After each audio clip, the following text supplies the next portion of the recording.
started to have a perspective shift that there are many versions of comparison. And, a Naval quote really reminds me of this that I love. It's like, he's like, and I think he's re-quoting someone else, but it's like, if you're envious of someone, think of it like you have to trade their entire life for your life.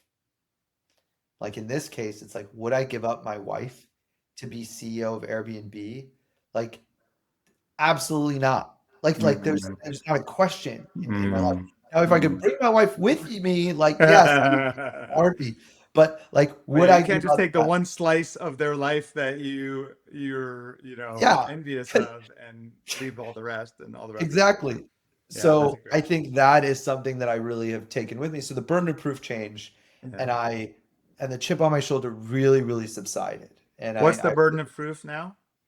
I don't know. Is there a burden of proof? I mean, honestly, like I don't know. Like Yeah. maybe it's there is still things like that I desire and want, but I don't think they come from proving myself. I don't feel I don't Yeah, I know. think it's an illusion. It was a leading question. I was hoping you'd say that.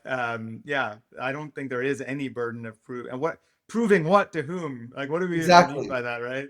I Yeah. think that we're inherently and born worthy, and the rest is just what we choose to do. And I think you made this point several times in several different ways around authenticity. That is really important because I've said to a bunch of founders, okay, you're trying to figure out like what did Sam Altman do, what did Brian Chesky do, or what would Larry and Sergey do? It's like, well, what if what they did was be unapologetically themselves, right? And so I see this pattern a lot of trying to emulate these other people who have the results that you want.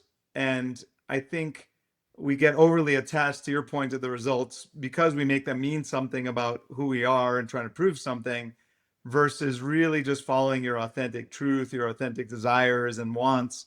And I believe, and you kind of said this earlier, that leads you to whatever you're here to learn and experience rather than some idea you have of what you're supposed to be learning and experience, which probably came from someone else or some need to prove something by some external standard. So I love that. It seems like that's part of what's been your own insight is, oh, I have these desires, and you don't need to feel a sense of lack or need to prove something to follow your desire. Like I love to ski, so I ski. You love to start companies, so you start companies. Like, and that's when we talk about the heart of entrepreneurship, right? That's like coming from love. Like, what if you could just do it because you love to do it?